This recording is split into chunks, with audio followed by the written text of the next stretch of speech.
Bismillahirrahmanirrahim. İnsanın 4 merhalesi var. Biri enesinin gowresi.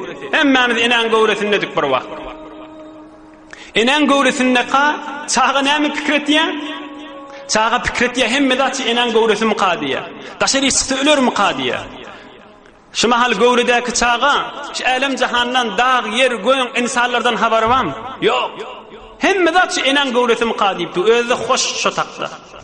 Dünya geliye, görüye alem jahanı özümüz görüşmedi yani. Yer, göň, asman, yıldız, görüşüp bir tufurdatla var. Deslaqı enen gowresi, ikincisi yireti, ikincisi dünya. Üçüncü bir merhale var. O da yireti barzah. Kıyamet bilen dünyanın arası. Ol mundan da giyinrak yer. Ruh çıkya, ruh çıkanda acayipleri görecek. Çön her kim şu mahallesini merhum olup dur qarındaşımızdan beylikidin 7 kat asmanın üstüne çıkıyor ruhlar. Sonra yine barmalı yerine var ya. Bir asmaları geçiriyor, acayipleri görüyor. Biz şu mahal görmeyenimiz bilen ruhumuz çıkanını görüyor. Çön barzak dünyadan geçsemizde ta kıyamata çeli bir dünyadan giyinrak. Çenança şu dünya giyinrak de enemizin gövresine nispeti. O ham kıyamet deyip bir gurrunma, ol barzaktan öte giyinrak yer. Ahirin merhale. Bütün insanlığın ahirin merhalesi. İnan gövresi, dünya, o ham barzak. Barzak diyani, kıyamet bilen dünyanın arası. Ondan meter giyinrak kıyamet günü. İnni, şula evimizde ba, ruhumuz çıkanını da görüyor. Yönü ruh çıkandan sonra göründü. Ah, oh, ey bidatlı diyenimizin peydası yok. Ne deyip?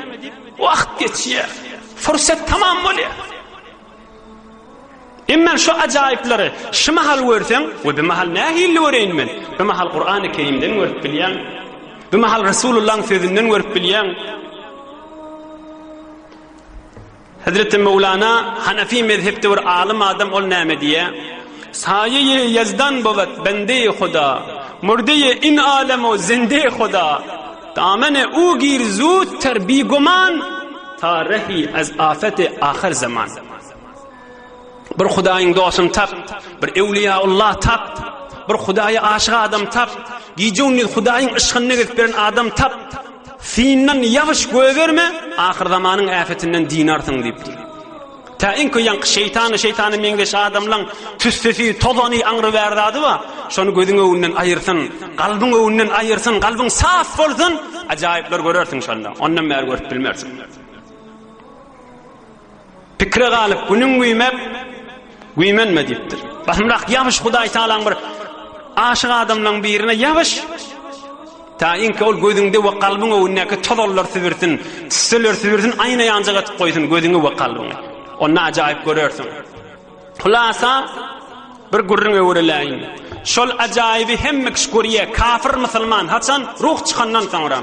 Hoşa bahal ol adamy ki ruhu çykmaqa Kur'an-ı Kerim'in ajaýyplaryny görüp, ananyp Hudaýyň ışky bilen jany çykyp gitse, gününün ol adam we wawayla ol adamyke ruhu çykyp gitmeli, Hudaýyndan gafil bolup, we Hudaýyň kelamyndan gafil bolup, ebedi kösenje we ökünjiň içine girmeli, wawayla ol adamdan.